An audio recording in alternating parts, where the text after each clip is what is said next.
Good evening. My name is Deborah Dash Moore, and I am the Frederick G.L. Heatwell Professor of History and Judaic Studies at the University of Michigan. As a historian of American Jews, I have written about their urban experiences in the 20th century. But the main reason I'm here this evening is because I wrote a book, GI Jews: How World War II Changed a Generation, and that book was subsequently turned into a documentary of the same title. In the process of researching the book, I interviewed dozens of Jewish GIs, heard their amazing stories, and immersed myself in their experiences. This evening, we're going to hear a taste of some of those experiences. It is my pleasure to welcome you to tonight's program by the Zeckelman Holocaust Center, honoring our heroes' stories of D-Day and liberation. As we mark the 80th anniversary of D-Day, I want to give a special thank you to any veterans and service members joining us tonight, and especially to the Jewish war veterans of Michigan. We recognize and salute your service, and we honor your dedication to our country. There are many ways to commemorate D-Day: as the beginning of the liberation of Europe from Nazi Germany, as an incredibly bold and risky military strategy that involved extensive coordination by Allied forces.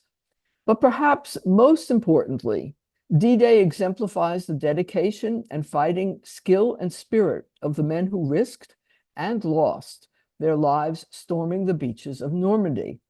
There were around 2,000 casualties alone at Utah Beach, where the American troops landed.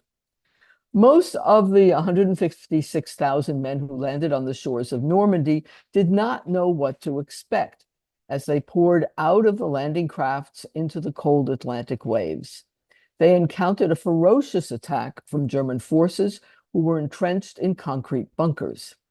Yet, despite the hail of firepower, they pressed forward and secured a segment of the beach. And as we know, they succeeded ultimately in securing the entire beach and within a week, pressing forward into France. This evening, we will use the occasion of the 80th anniversary of the D-Day invasion to explore some specific Jewish dimensions of the experience of World War II. Jewish GIs knew, as they entered Europe, that they were fighting an enemy that targeted them not just as American soldiers, but also as Jews. And they reciprocated, fighting Nazi Germans as both Americans and as Jews. This was their war in so many ways, and they were eager to defeat the enemy and liberate Europe, both its Christian and Jewish population.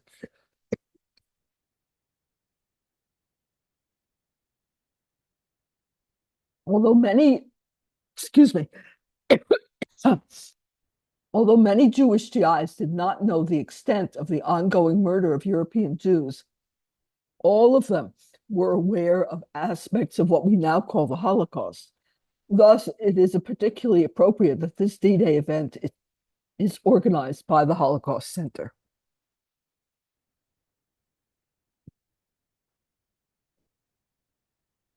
It is my pleasure to introduce tonight's speaker, Jamie Wise. Jamie is the security sector specialist at the Holocaust Center, where she creates and leads educational programming for military service members, ROTC officers in training, and other professionals whose mission is to protect and serve, focusing on the lessons learned from the Holocaust for the armed forces. Jamie earned her MA in Conflict Analysis and Resolution from George Mason University as a fellow for Genocide and Mass Atrocity Prevention, and her BA in Sociology and International Studies from The Ohio State University. Previously, she has worked with the U.S. Department of State, the United States Holocaust Memorial Museum, and international relations think tanks. Her published research and writing address the legacies of mass atrocities and contemporary genocide prevention. Having visited the beaches of Normandy, France, earlier this year with a group of military science students, Jamie has prepared a presentation for us tonight, highlighting the stories of soldiers and resistance fighters who helped to defeat the Nazis and liberate Holocaust survivors. Jamie? Hello, everyone. Thank you again so much for joining us on this momentous occasion. I'm here to tell you of the stories of D-Day, and I want to first orient you to the picture that you see on the screen here that was used in all of our marketing materials for this event. This is an iconic image from 80 years ago today. It shows American soldiers of the 1st Infantry Division, nicknamed the Big Red One, landing in one of the very first waves on Omaha Beach in Normandy, France. From this vantage point, you're looking out from one of the amphibious landing crafts that transported thousands of soldiers through crashing waves as they stood back to back, fighting seasickness and nerves as they approached Nazi-occupied France on D-Day. You can see these men battling through the water, making their way to shore, some waist deep or higher in the waves. They're weighed down by packs of equipment, and they're carrying their weapons. Beyond, you see the beach at low tide. The invasion was deliberately timed for this, so that the obstacles that had been constructed by the Germans as part of the Atlantic Wall would be visible as they landed on the beaches. Further behind the clouds, you can also just make out in this photograph this high ridge that's overlooking the beach. This is where many of the German defensive positions were located, and they bore down on the beach with heavy fire. Although we remember D-Day looking back as a very successful operation, there was a lot that went wrong the day of, especially here on Omaha Beach. Because of the bad weather, many of the bomber planes that were supposed to clear the way for these soldiers dropped their payloads far too late, hitting mostly farms and leaving the German defenses largely intact. The demolition squads that were supposed to go and advance to create paths through these obstacles, many of them were killed in action before they could complete the job. And the Army had invented these floating tanks that were sent to the beaches to try to provide extra firepower. Many of these sank before they even made it or were destroyed shortly thereafter. All of this meant that for the soldiers that you see here disembarking these landing craft, the battle they were walking into would be intense, bloody, and strenuous, with virtually no cover or concealment to provide protection. Both the stakes and the anticipated casualty rate on D-Day were extremely high, and Allied military planners knew this full well going in. Looking back now, although it's hard to know the exact numbers, historians estimate that approximately 10,000 Allied soldiers were killed, wounded, or went missing in action on June 6th alone, approximately 2,400 of them right there on Omaha Beach. After D-Day and the many battles that followed to help liberate France, it's estimated that over 220,000 additional casualties took place. Many of these soldiers deployed to the European theater were warned beforehand to keep their affairs in order in case they didn't make it home. 80 years after these historic events, it's important for us to remember the individuals who are behind these staggering statistics, to honor each one of them for the heroism they individually demonstrated, and to ensure that their names and their legacies are not forgotten. Tonight, I invite you to consider what it means to remember D-Day 80 years later. Here you can see again the view that Allied forces had looking onto the beach at Normandy back in 1944. And right next to it is a picture that I took very recently this year, looking down from the beach back out at the water. As you can tell, so much has changed since then. Today, the beaches of Normandy are beautiful and they're peaceful. If you didn't know the history that was there, there's no way that you could guess that it was the site of this ferocious battle that really changed world history. And it's hard, it's really impossible to picture the soldiers who fought and died there on such a beautiful landscape. It's a stark contrast, and I think a good reminder for all of this, that to keep these legacies alive, we have to keep telling these stories, the stories of the people who lived through these events and those who did not. During our time together this evening, I want to share with you just 5 stories of individuals who are part of D-Day and part of the battles and its aftermath to liberate Europe. Their powerful personal stories remind us of the humanity that always exists in the midst of war. These individuals are just a small sampling of the experiences of millions of soldiers and resistance fighters whose stories deserve to be told. I hope that by learning what they went through, you'll gain a deeper appreciation for this history and what it can mean for us here today. Before we get into some of those stories, though, I want us to first understand some of that context surrounding D-Day and its significance, why we even remember it in the first place.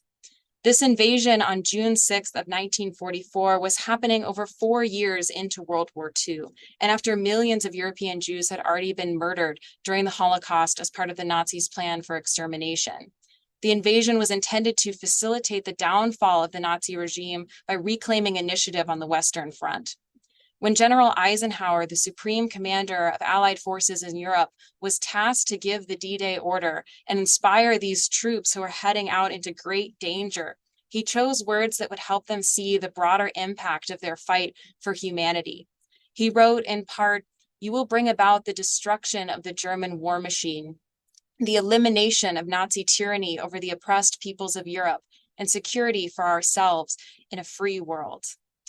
Of course, as a Holocaust Center, we really recognize D-Day as a major turning point that helped precipitate the liberation of Europe, and with it, freedom for thousands of Holocaust survivors who were imprisoned in Nazi camps. And for many of these GIs, as they fought their way through France and deeper into Europe, they would come face to face with the horrors of this genocide against the Jewish people. Seeing the camps firsthand made many of them understand on a deeper level the magnitude of what they'd been fighting for since Eisenhower had written these words. I'll say in this famous photograph, Eisenhower is speaking directly to American paratroopers of the 101st Airborne Division, who would lead the battle by dropping in behind enemy lines. These paratroopers were one essential element of the battle plan for Normandy, which consisted of many different moving parts. Each one had a different role, and the soldiers who were tasked to carry this out required extreme dedication and the willingness to fight much danger. It's estimated that it took over 2 million personnel to make the D-Day invasions happen, from its planning all the way through its implementation. Many had to first be deployed to southern England to train and assemble as part of one of the largest scale military operations in history. In total, about 160,000 soldiers were sent on shore as part of an armada of over 4,000 landing craft, 1,200 warships, supported by 11,000 planes. Codenamed Operation Overlord, D-Day was the culmination of many months of planning and coordination to pull off this massive joint operation involving American, British, Canadian, and other allied forces. This map delineates the various lines of effort that were coordinated during D-Day. Notice here that the landing sites were divided into 5 codenamed beaches. The westernmost beaches, called Utah and Omaha, were invaded by the American 4th, 1st, and 29th Infantry Divisions, respectively. Further east, Gold, Juno, and Sword beaches were divided between the British and Canadian forces. In advance of the landings on the beaches, the American 82nd and 101st Airborne Divisions, as well as the British 6th Airborne Division, were dropped in. Quite famously, because of the poor weather conditions, many of them were blown off course and did not initially make it to their intended targets. Wherever they found themselves, the paratroopers fought to link up with friendly forces and find a way to achieve their mission objectives, even under incredibly dangerous conditions. They went in during the early morning hours on June 6th and were intended to secure these escape routes, key bridges, routes for the invaders on the beaches to take deeper into France. Meanwhile, as you can also see on this map here, the American 2nd Ranger Battalion was tasked with seizing positions on a cliff called Point du Hoc, situated between Utah and Omaha beaches. Their mission was to destroy the German artillery station there to protect the soldiers who would invade the beaches. They scaled the cliff face, fought heroically, sustained high casualties, and ultimately secured the position, as well as the German artillery that had been moved further inland. Various rounds of aerial and naval bombardment were also conducted to begin these attacks, and then you have the successive waves of invading forces coming into the beaches, all starting in the morning hours of June 6th. The Armada was stationed several miles away from the shore so as not to be reached directly by the German defenses. So these landing crafts ferried multiple iterations of soldiers onto the beaches, where they would fight for every single inch of the sand. With this context in mind, I now want to share with you the story of one of the soldiers who was there on D-Day at Omaha Beach. His name was Harold Baumgarten, and he's an outstanding example of the courage, grit, and integrity of so many of the soldiers on D-Day. Born and raised in New York City, Harold grew up in a Jewish family and held strongly to his religious beliefs throughout his life. Although his mother was born in America, his father had immigrated from Austria and had actually tried joining the US Army to fight in World War I, but had been denied because he was considered an enemy alien. Harold's parents provided a happy home for him and his two older sisters. He excelled in school and played numerous sports like basketball, baseball, and football. He actually recalled later on that the first time he heard about the attack at Pearl Harbor, he was playing in a high school football game. At that time, he was much too young to join in the war, but he went to college at a branch of New York University and joined the ROTC military training program, studying science and history. He received his draft notice in the summer of 1943 at 18 years old. After first completing infantry training at Camp Croft in South Carolina, Harold was supposed to attend the Army Specialized Training Program, which would have allowed him to continue his academic studies while being in the military. However, when that program was unexpectedly canceled, Harold was sent back to New York to board a troop transport ship headed for England. There, he became part of the 116th Infantry Regiment of the 29th Division, whose logo you can see here. When they arrived, Harold's commanding officers said that their mission was to invade Hitler's Europe and that 2 out of 3 of them likely wouldn't make it home. This began their intensive training for D-Day. They practiced hand-to-hand combat, conducted rehearsals of the landings, and qualified for the expert infantry badge.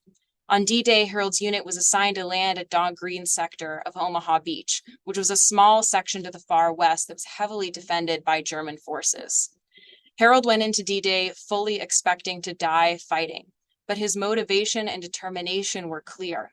In his memoir, he recalled one of his last-minute preparations before loading up to head out on D-Day.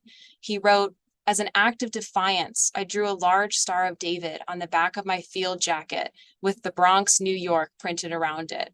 My new boat team members who watched me drawing on my jacket with my ever-sharp ink pen thought I was crazy.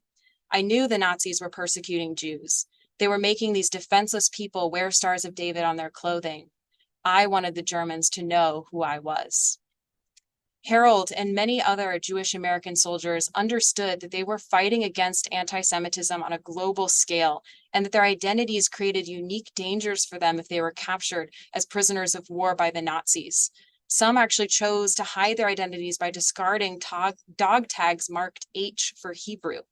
Instead, Harold chose to proudly display his Jewish identity. He wanted to visibly counter the anti-Semitic stereotypes common at the time, saying that Jewish men couldn't be good soldiers. Harold would go on to disprove these disparaging prejudices through his heroism on Omaha Beach. From the moment the ramp was lowered on their landing craft, Harold's unit was hit with heavy fire. Some soldiers were shot dead before they even stepped off the ramp. Others drowned in the harsh waters under the weight of their packs. For those who made it onto the beach, including Harold, German machine guns were aimed at them from pillboxes on the bluff. Harold's comrades were dying all around him, and he struggled to keep using his rifle that had been damaged right away when he got off the boat. Harold was first hit by a shell fragment, which tore the skin off his left cheek, knocked his jaw, teeth, and gums out of place. Even then, with blood pouring down his face, he refused to give up fighting. He regrouped with other men. He tried to help soldiers who were more injured than himself make it up the beach. He prayed for his life, and then he continued to fight. In total, Harold was wounded 5 times, twice on June 6th, 3 times on June 7th, earning him a Purple Heart. Having miraculously survived the longest day, Harold was evacuated back to England almost immediately for medical care and for surgery to reconstruct his injured face. He was discharged from the Army in February of 1945. Harold survived some of the most intense combat action on D-Day. Because of this, for many years after the war, he struggled with survivor's guilt and PTSD from the horrors that he witnessed and from remembering the friends that he lost in the field. Yet he went on to a successful career as a doctor, committed to helping others, and built a loving family that survives him. He told his D-Day story for many years, published a memoir of his experiences, which you can see him holding in this picture, and he actually consulted on the making of the movie Saving Private Ryan. He died in 2016 while in his 90s. Harold's story is unique in that it's his own and no one else's, but it's emblematic of some of the broader experiences of American soldiers on D-Day, and in particular, the experiences of Jewish soldiers whose motivations and experiences during the war were shaped by their identities as both Jews and soldiers, as Deborah has already mentioned. It's estimated that over 550,000 Jews served in the American Armed Forces during World War II. And what's less known is that thousands of these were actually Jewish women who are in the Women's Army Corps, the Reserve, and other roles that they were allowed to have. One of these women, who was arriving at Normandy just as Harold Baumgarten was being evacuated, is a woman named Frances Slanger. Her story shows us how women played an integral role in the success of the Allied military campaign on D-Day and throughout the war. Born to a Jewish family in Lodz, Poland in 1913, Frances's family immigrated to the United States to escape anti-Semitism in their home country when she was just 7 years old. They came to Boston, Massachusetts, where her father found work as a fruit peddler.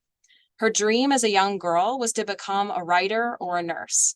She would go on to become both, as well as a decorated war veteran.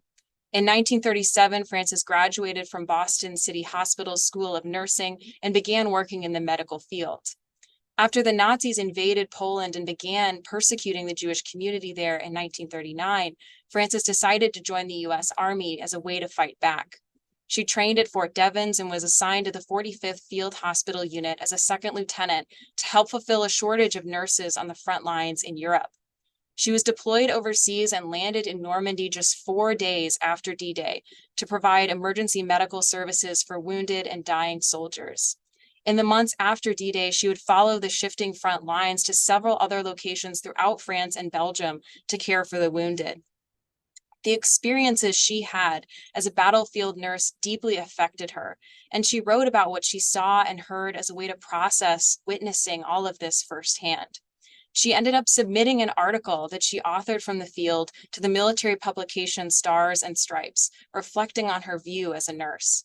She wrote from the fireside of her field camp. The fire was burning low and just a few live coals are on the bottom. I couldn't help thinking how similar to a human being a fire is. If it is not allowed to run down too low, and if there is a spark of life left in it, it can be nursed back. So can a human being. It is slow, it is gradual, it is done all the time in these field hospitals. We had several articles in different magazines and papers sent in by grateful GIs praising the work of the nurses around the combat zones. Praising us for what? We wade ankle deep in mud, you have to lie in it. At a time when women in the US military were not permitted to be in direct combat roles, Frances risked her life serving on the front lines and saw the unfiltered horrors of the battlefield. She was committed to her role as a healer and to protecting human life against all odds. She was a heroine. Yet I sense written into her words a hint of imposter syndrome. She pushes off praise for her work and compares herself to the other soldiers who are fighting, meaning the men. She attempts to elevate their sacrifices above her own. To be clear, I don't doubt for a second that she had a sincere admiration for her fellow service members. I can even accept that she's just demonstrating great humility here. However, we would be making a grievous mistake today if we tried to say that her sacrifice was not as worthy as the rest, or that her motives were not as noble, or that her contributions to the war effort were not equally laudable, because we know that they were. A short time after Frances wrote this article, on October 21st, 1944, her field hospital in Elsborn, Belgium, was attacked by the Germans. Frances was fatally wounded in the attack. Having put her life in danger to help save the lives of soldiers in battle, she became the first American woman nurse to die from direct enemy attack in Europe. In the aftermath, she was awarded a Purple Heart, and in 1945, a U.S. Army hospital ship was named in her honor. Her article was published many times over and helped to inspire other soldiers, nurses, and personnel serving during the war. When we tell stories of D-Day and of World War II more broadly, women's experiences are often made invisible. Denied the same opportunities to fight in battle or attain high military positions and ranks, their contributions to the war are mistakenly minimized. We need to remember stories like Frances's. Another common omission from the World War II narrative are the stories of resistance fighters, who for the most part didn't wear official uniforms or belong to standing armies, and therefore are not afforded the same level of recognition and memorialization. Yet resistance fighters, including both men and women, contributed greatly to the success of the Allies in World War II. In preparation for D-Day, the French resistance was a critical line of internal support for both the invasion and its aftermath, including attempts to sabotage communications lines and confuse Germans in their response. The French underground had actually been active for years, working tirelessly to thwart the Nazi occupiers and help Jews escape mass deportations. One of these heroic resistance fighters was a man named Justus Rosenberg, whose life was at risk every day as a Jewish man in Nazi-controlled France, but who chose to fight back in every way he possibly could. Justus was born to Jewish parents of Polish descent in the free city of Danzig, where they spoke German and did not consider themselves to be very religious, but did feel deeply tied to their Jewish identity. Interested in art, literature, and theater, Justus went to France for his collegiate studies and was there throughout World War II, separated from the rest of his family. During the invasion of France in 1940, Justus tried to enlist in the French army, but was turned away for being a foreign Jew. Instead, he ended up in Marseille, where he was connected to the American Varian Fry, who got Justus a job with the Emergency Rescue Committee. As a courier for the ERC, Justus transported forged identity documents to help desperate people, including many Jews, escape from France. One of his first high-risk missions was going with Fry and a group of refugees on foot over the mountainous border from France to Spain. After Fry was expelled from France and these operations halted, Justus joined the underground, where his life was constantly at risk because of both his subversive activities and because of his Jewish identity. In August of 1942, as massive anti-Jewish roundups were sweeping across France, Justus was actually arrested and sent to an internment camp, where the prisoners were told they would be sent to a labor camp in Poland. He decided to fake a serious illness, one that was so bad it would require immediate surgery, thinking that it would be easier to escape from a hospital than from the camp. His acting was actually so convincing that the doctors took his appendix out, even though there was nothing actually wrong with him. A sympathetic nurse then helped Justus escape to a safe house, and he continued his work with the resistance. Among his many jobs, he memorized the Nazi rank structure and insignias and traveled around the countryside by bicycle, identifying the locations of Nazi soldiers so that they could secretly be sent to Allied intelligence via telegram. Later on, he was sent to training at a French Maquisard camp hidden in the forest, learning guerrilla warfare tactics like how to conduct raids and sabotage. After D-Day, armed resistance groups like his tried to coordinate their efforts with the Allied soldiers to ensure a German defeat. One of Justus's missions in July 1944, about a month after D-Day, was to ambush a German military convoy that was headed to Normandy. He later recounted the attack in his memoir, writing, "Soon I heard the convoy trucks and felt the ground vibrating as the 6 heavy flatbed vehicles drew closer. They were carrying tanks and artillery protected by soldiers with mounted machine guns. When the first vehicle passing us reached the end of our line, the 6 of us on the road shoulders lobbed grenades. As I was manning a submachine gun, I was one of the last to take off through the trees. Almost back to the truck, suddenly my lower leg went numb and I fell to the ground. It was only a flesh wound. My right calf had been grazed by a bullet." I point out this story to you among so many of Justus's experiences because I think it illustrates really well the substantial contributions that the armed resistance movement made to the broader war effort. Resistance fighters fought battles that shaped the fate of the war, and many of these fighters even sustained combat-related injuries because they put their lives on the line. Many times these fighters were ordinary civilians like Justus who took up arms with minimal training and ended up helping to change history.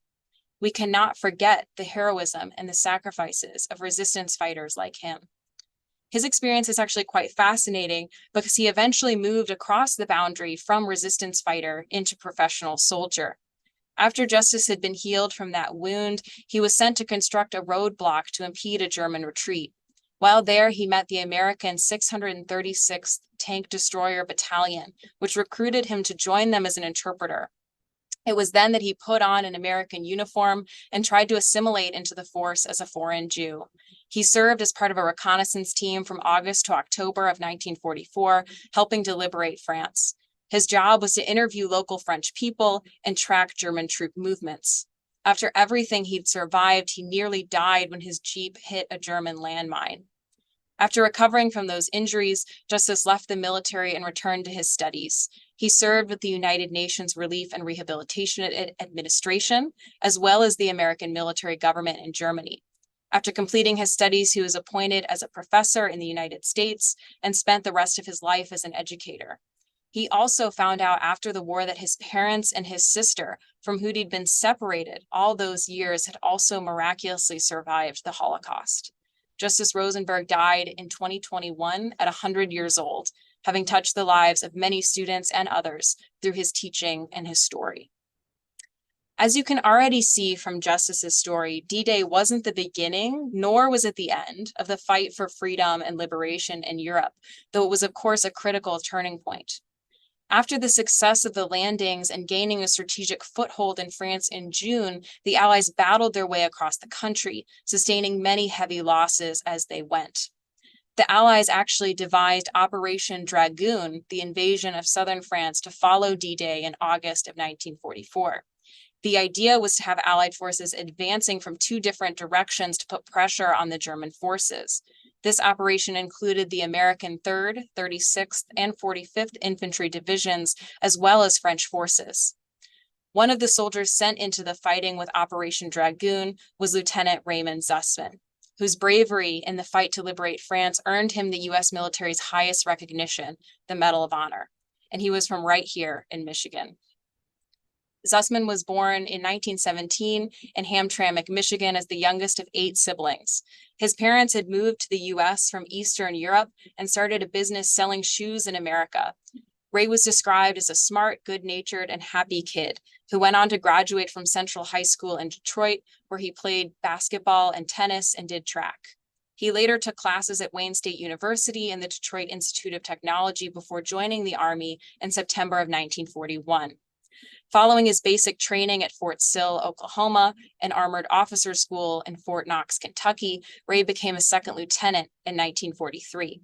He was deployed to North Africa in June of that year as part of the 756th Heavy Tank Battalion of the 3rd Infantry Division. He spent many months fighting in the Italian campaign, where he gained valuable combat experience and was even wounded in battle. After healing from this wound, he insisted on being assigned to the front lines to continue fighting, refusing an offer to work at headquarters. Ray was then sent to France during Operation Dragoon in 1944. In his last letter home, Ray wrote about how tired him and his men were from fighting almost nonstop, and how he hoped that he would be back with his family again soon. Despite the fatigue and homesickness that he and many other soldiers experienced, Ray continued to fight on with everything he had. In September of 1944, he was commanding 2 tanks operating with an infantry company near the Rhone Valley. He bravely went ahead of his tank numerous times to locate German targets and placed himself in the line of enemy fire while fighting from house to house. Under his leadership, 18 enemy soldiers were killed and another 92 were captured. While in combat, he was hit by an exploding mortar and sustained wounds that would ultimately cost him his life a few days later. He died at about 26 years old. Because of these heroic actions, Ray was awarded the Medal of Honor after he died. He was one of only 3 Jewish American soldiers to achieve this honor during World War II, only 2 of whom were serving in the European theater. In that way, Ray's medal is a symbol of the many acts of bravery that Jewish soldiers like him performed throughout the war. He was buried close to his childhood home here in Michigan, and you can see his gravesite pictured here. Ray's father, Nathan Zussman, accepted the Medal of Honor on his son's behalf in Fort Knox, Kentucky on June 9, 1945, and when he was doing so, gave a speech to a class of new officers who were graduating from the school that his son had once attended. He took the chance to reflect on the meaning of his son's life and what it meant to him as an immigrant and as a parent.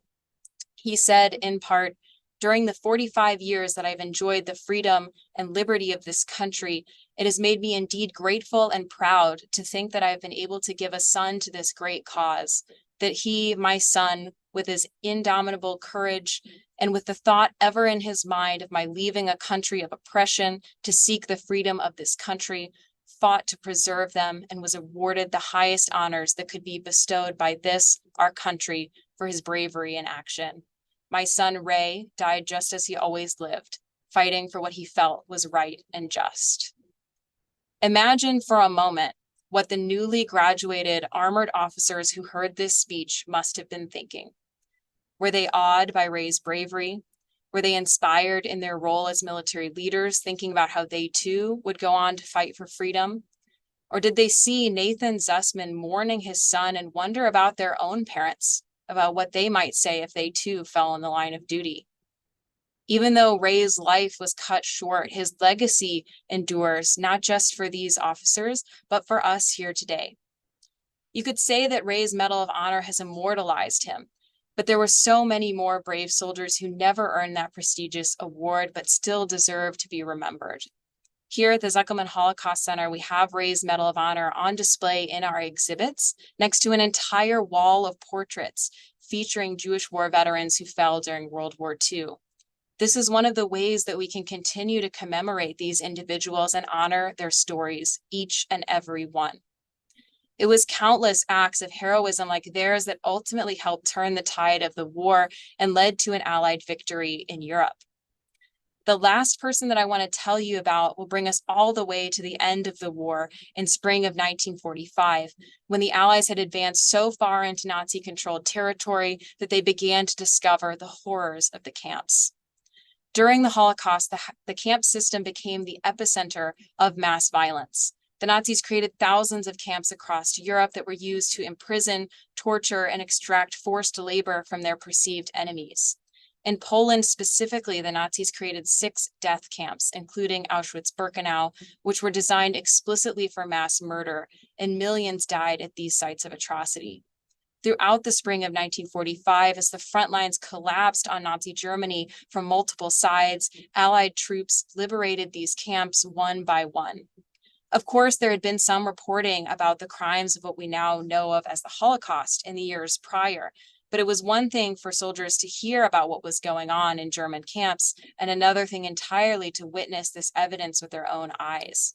The face-to-face encounters that many Allied liberators had with Holocaust survivors stayed with them and changed them forever.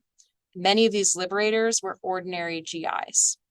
Of the many stories that could be told here about this particular moment in history, I want to tell you about one very humble soldier who never forgot his experience of liberation.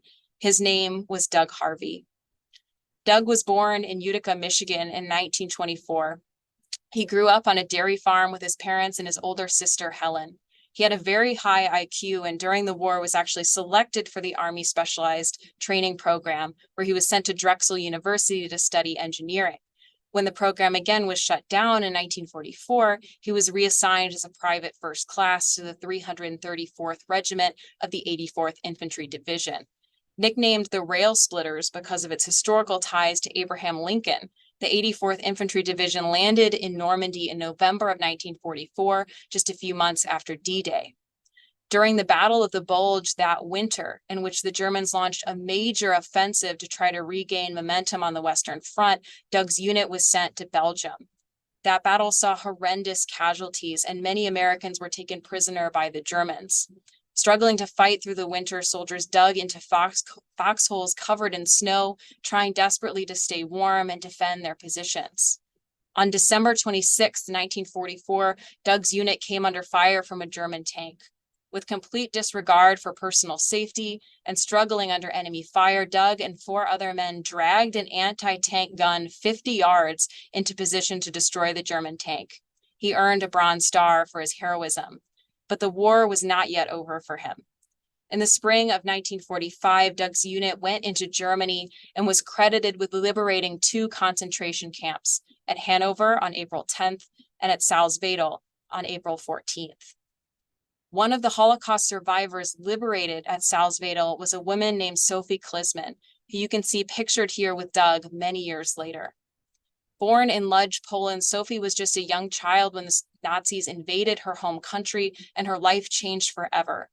Her parents both died from the harsh conditions the Nazis created in the Lodz ghetto, including extreme starvation and disease.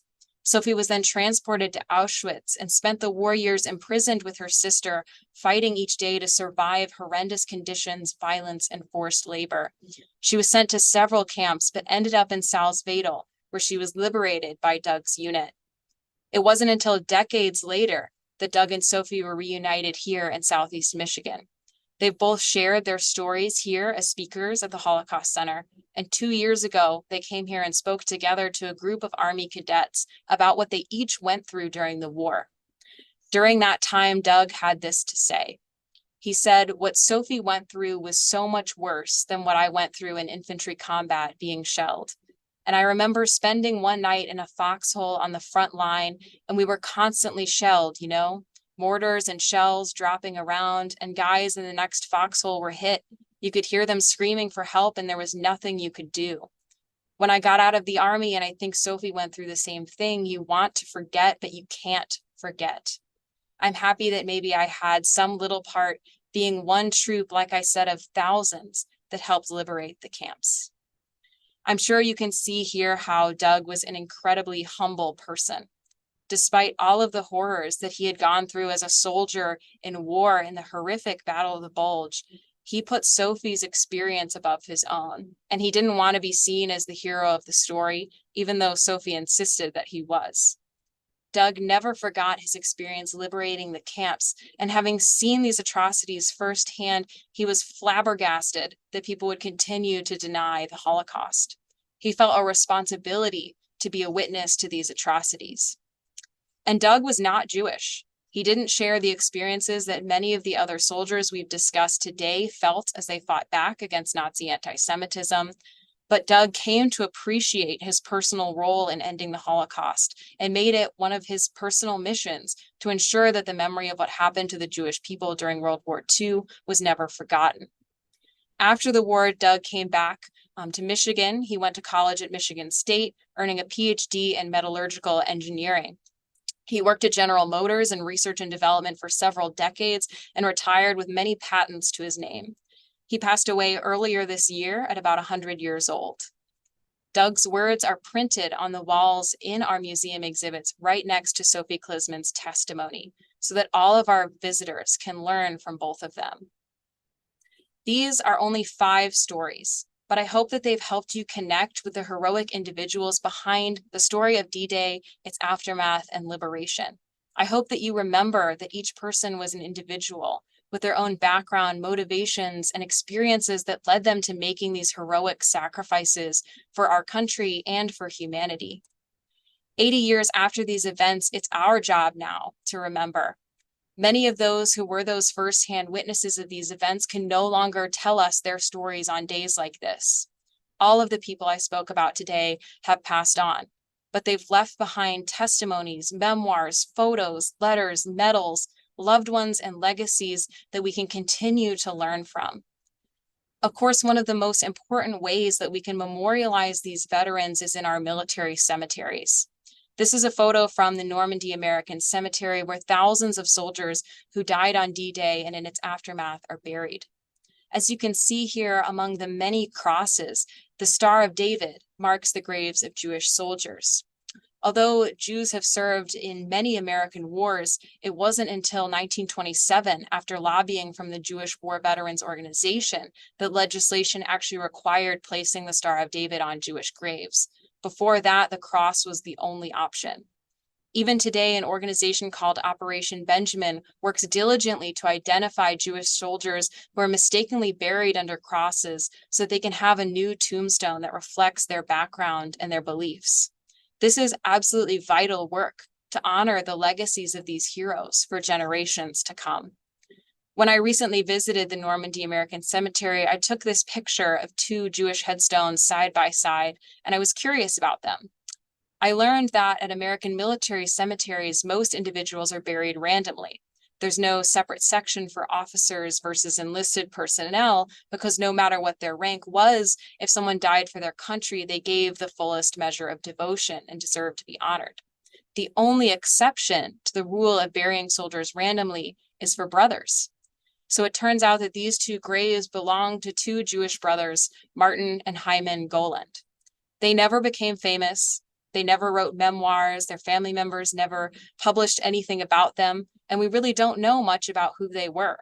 What we do know is that they were the 2 sons of Polish Jewish immigrants who settled in Chicago, Illinois. They joined 2 separate infantry divisions and were deployed to France after D-Day. In the intense battles that followed the invasion, they were both killed in action. Martin as a staff sergeant in the battle for St. Lo on July 3rd, and Hyman as a private first class fighting house to house in a small French town on July 11th, just 1 week after his brother. Their obituaries were published in their local newspaper, and they were buried here at Normandy together. Theirs is a story of family, sacrifice, and service, and there's so many more just like them. If you look very closely at this picture, you'll see that there are 2 stones placed on top of these graves. These were left here by U.S. Army cadets from Michigan on their study trip to Normandy earlier this year. I was privileged to be able to accompany them on this trip and told them some of the stories that I've told you today of Jewish American service members, liberators, and their unique experiences of World War II. The cadets left these stones as a way to honor and remember these veterans whose legacies they're striving to live up to as future military officers. Educating military leaders is just one way that we at the Holocaust Center strive to remember these heroes, not just on the anniversary of D-Day, but every day. Thank you so much for marking this anniversary with us. Thank you again to all the service members and veterans on this call, and I look forward to discussing your questions. Thank you very much, Jamie, for this really fascinating presentation. We already have some questions in the Q&A box, so please put questions in now. I'm going to start the questions off with one sort of broad one for you, and that is if you might speak a little bit about what made you choose these 5 individuals for us this evening. And they're very powerful and very different stories. Absolutely. It was extremely hard to pick these stories. And that's the point, right? That there were millions of stories to be told. And I kind of had to pick and choose. And I really wanted to try to represent some of that diversity of experiences. Men and women, resistance fighters, uniformed soldiers, people who fought initially at D-Day, people who fought much further after, Jewish soldiers, non-Jewish soldiers, just to give all of you a sense of the breadth of these experiences. And I think one of the important things that I think about these folks is that it's not just about the heroic things that they did. That's not why we're telling their stories. It's not that they earned these medals, that's what makes them important. It's because they were heroic people to their core, their motivations, what brought them there, what made them want to serve at this time in history. That is what deserves to be remembered. So I could do this presentation every year for the rest of my life and still barely even touch on the number of stories there are. But I hope that it has piqued the interest of some of you all to learn more. Great. Well, let me start with a question about kind of work you do educating the military, and what kind of feedback have you received from people who come to the Holocaust Museum? Absolutely. So we really pride ourselves in our security sector education work. We work with active duty military service members, reservists, veterans, but also with trainees in different programs. So one of the things that we've really begun doing in the last couple of years is partnering with ROTC programs based at colleges to be able to offer some of these educational experiences. And what's so powerful about it is that they can learn about the role of service members during the Holocaust and find so much that's directly relevant to life even today. One of the things we really highlight are the stories of GI Jews that then create really, really compelling conversations about the role of diversity as strength in the US military. We also talk a lot about the military's role in atrocity prevention. We zoom in on stories of these liberators to really help think through what was the power of the choices of each of these individuals, and what does that mean today for people who wear a uniform and are representing the United States at home and abroad, the power that they have to do good and to shape people's perceptions of our country. It becomes a really, really important conversation. And so I think what's fascinating is that we teach the history of the Holocaust, but it's more relevant than ever for many of these folks in their professional vocation. Great, great. So someone asked about the Ritchie boys because they were recently at Guy Stearns Memorial at the museum, and wondered if you might just say a little bit more about the contributions of the Ritchie boys to winning World War II, and what their experiences were like. Absolutely. Yes. So the Ritchie Boys were a special group that was trained in counterintelligence at Camp Ritchie in Maryland. Many of these folks were actually German Jewish refugees who had fled the country, but then were valued by the US Army for their linguistic and cultural knowledge, and were then sent back out into Right. Europe to interrogate German prisoners, to provide intelligence support. Many of the Ritchie Boys were, attached to units after D-Day, moving through France. And so their contributions were just outsized. One historian actually estimates that over 60% of the actionable intelligence that was collected in the European theater was done so with the help of the Ritchie boys. And of course, Guy Stern is a local figure who looms large in that community, whose legacy we really seek to honor in all that we do. He had escaped Germany. He was one of the only survivors of his entire family. But of course, his service record really speaks volumes to his ability to fight back, to fight for this country and its ideals. And they kind of become this microcosm of the experience of Jewish war veterans throughout the war. And a lot of these stories are only just beginning to be told because of the nature of their work. A lot of times it was classified for many years. So a lot of this research is really coming out now, and it's becoming a time to again be able to spotlight some of the stories that we haven't always told about World War II and about how we won it. And there's so many lessons to be gleaned from that. That's great. So there are a couple questions about the trip that you took to Normandy. Asking sort of what's it like? I mean, you had one picture there. Why should people visit? Were there any particular powerful sort of or standout moments during that trip with the ROTC cadets? Absolutely. I mean, there's so much to see, and there's really no parallel to being there, to seeing it with your own eyes, to really like soaking up the fact that history happened right where you're standing. So the Normandy American Cemetery is definitely top of my list. It's not just humbling to sort of Mhm. stand among those graves to honor them, but they have a fantastic museum that is very, very well done, that tells the entire story. For those who want to learn more about the paratroopers, the Airborne Museum is in St. Mary-Église. It's also a really fantastic site for the Battle of the Bulge. Bastogne has a museum as well. You can go out and see the foxholes that were dug into the ground that are still there to this very day.